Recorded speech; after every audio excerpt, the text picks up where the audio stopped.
तेजस्वी यादव के नेतृत्व में पहले जो किया बिहार, अब उसी रास्ते चलने को मजबूर हुई मोदी सरकार।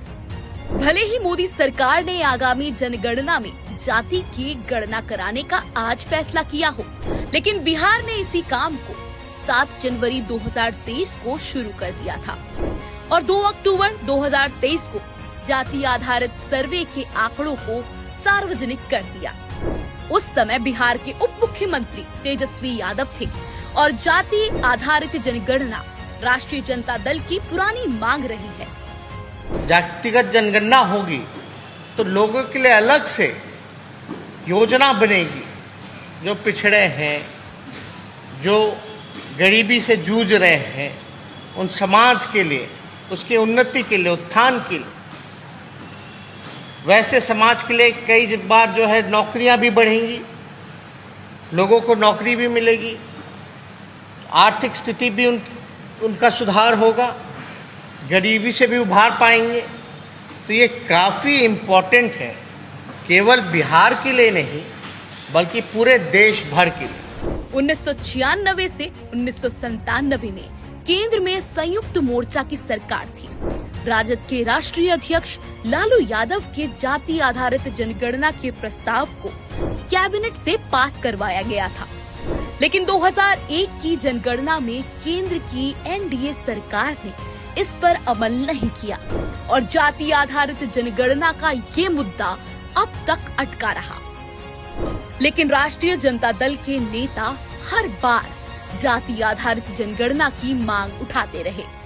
देखिए, ये हम लोगों की 30 वर्ष पुरानी मांग रही है और ये हमारे पुरखों की जीत है, समाजवादियों की जीत है, लालू जी की जीत है।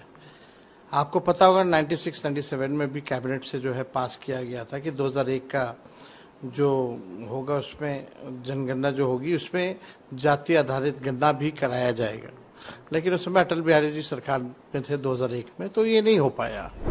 अंततः 17 महीने के लिए बिहार में बनी महागठबंधन की सरकार ने तेजस्वी यादव के नेतृत्व में तय किया कि बिहार में जाति आधारित जनगणना निश्चित रूप से करवाई जाएगी। इस रास्ते में कई रुकावटें आई, कानूनी लड़ाई लड़ी गई, लेकिन वंचितों और पीड़ितों के हक की लड़ाई को लड़ने के लिए दृढ़ इच्छा शक्ति ने सर्वे का कार्य पूरा किया और इसके फौरन बाद तेजस्वी यादव ने आबादी के मुताबिक 65% आरक्षण बिल पास करवा दिया। 65% आरक्षण अब बिहार में लागू होगा। 10% आरक्षण ईडब्ल्यूएस को अलग से मिलेगा। तेजस्वी यादव की मंशा स्पष्ट थी कि बिहार के उन वर्गों की पहचान करना जो वर्ग आज भी गरीबी, बदहाली और लाचारी में जीवन व्यतीत कर रहा है। इसी आधार पर सरकार उनकी सामाजिक और आर्थिक उन्नति के लिए योजनाएं बना सके। हालांकि बदली राजनीतिक परिस्थितियों और सरकार में बदलाव की वजह से अब तक जाति सर्वेक्षण के सारे उद्देश्य पूरे नहीं हो सके हैं, लेकिन आने वाली तेजस्वी सरकार में जातिगत सर्वे के आधार पर योजनाएं बनेंगी और पिछड़ों को उनका हक मिलेगा।